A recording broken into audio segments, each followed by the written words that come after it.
पूरी गाड़ी और देखने जाम है पूरी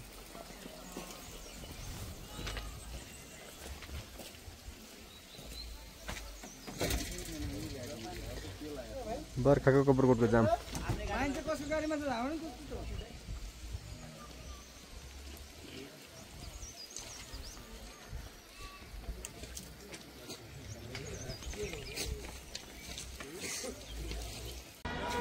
बाटोले एकदम पहिरो आएर बाटो अवरुद्ध भएको छ पहिरोले बाटो गाडीको सबै गाडी यताको गाडी पहिरो चाहिँ यहाँको छ उताको गाडी उतै यताको गाडी यतै यस्तो छन् गाडीहरू अब बर्खा लाग्यो हजुर अब यस्तै हो हामी पनि जाममा भर्खर अघि पानी मुसलधारे पानी परिरहेको थियो त्यो पानीले गर्दा अब यहाँ दुई ठाउँ पहिरो आएछ यो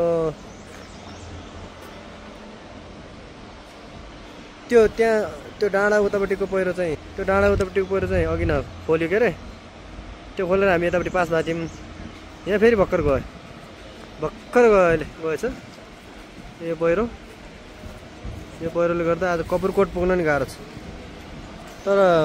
के अरे डोजर चाहिँ आइरहेछ एकैछिनमा गर्छ गर्नु चाहिँ यस्तो पहाडहरू छ कि यस्तो भिरहरू छ भत्किहाल्छ बर्खा लाग्यो भने यो बाटोमा चाहिँ सरकारको बजेट जहिलेसुकै डुब्ने भयो डोजर आइरहेछ यसले चाहिँ फाल्छ एकैछिनमा फाल्छ तर पनि सडकलाई त असर त पार्यो त नि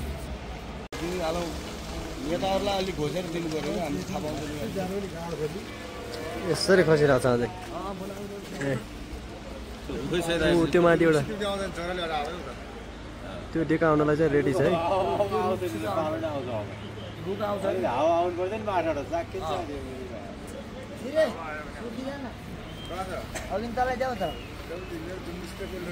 यो बाटोको स्तर उन्नति कहिले नहुने भयो यो उसले गर्दा यो पहिरोहरूले गर्दा जहिले हामी चाहिँ दुःख पाउने भयो यति ढुङ्गाहरू झरिरहेको छ सानो सानो ढुङ्गाहरू बर्खाको यात्रा साह्रै गाह्रो हुन्छ त्यो ढिस्को त आउने नै हो त्यो ढिस्को आउँछ कुनै आउने त्यो भर्खर आएको दाइ हो अघि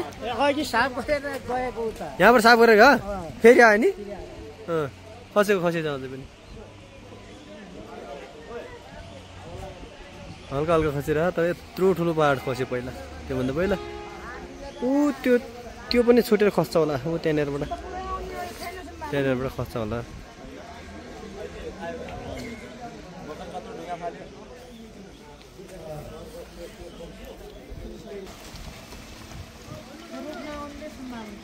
पहिरो अझ आइरहेको छ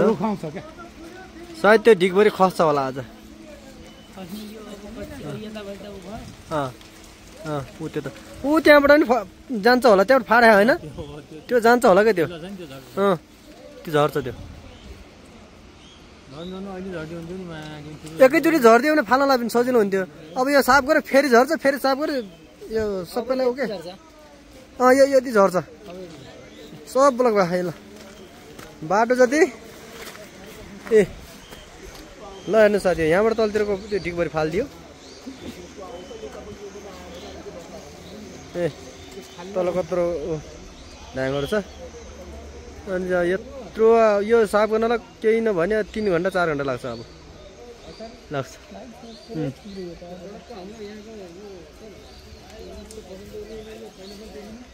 त्यहाँनिरको त्यो ढिस्को नि आउला त्यो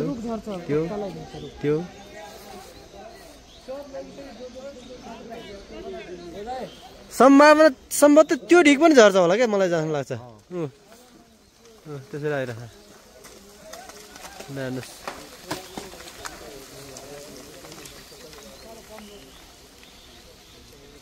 यो त आइरहने हो बर्खाभरि आइरहने हो क्या रुख पनि आउला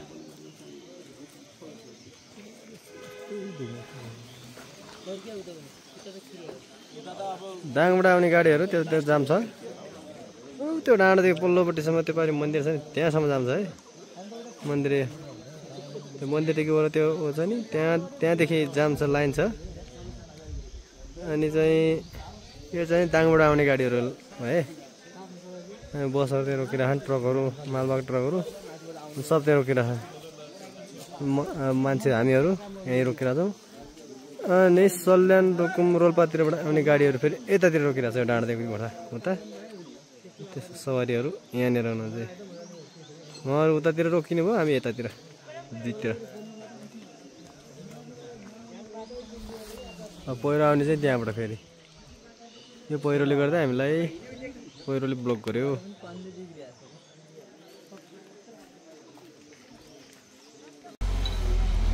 बन्द भएको बाटो अहिले डोजरले चाहिँ खन्न सुरु गरिसकेको छ। अब केही घन्टापछि सुचारू हुनेछ। यस्तो जाम हुन्छ।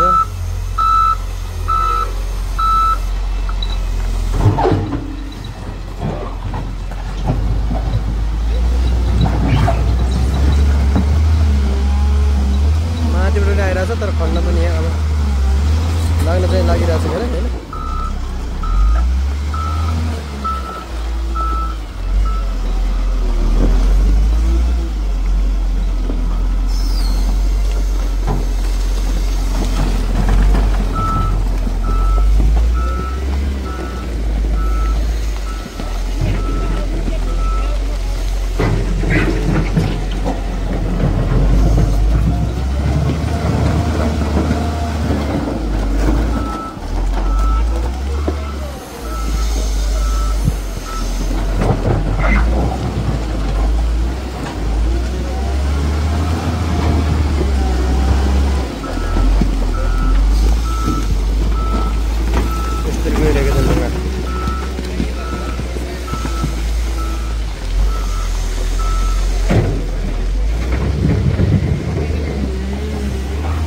उताको मान्छेहरू उतै ब्लक हुनु भएको छ, हामी यताको चाहिँ यतै ब्लक भएको छ।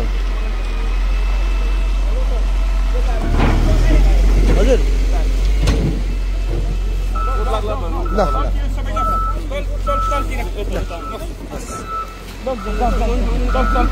यहाँ चिप्ल्यो भने त सक्यो।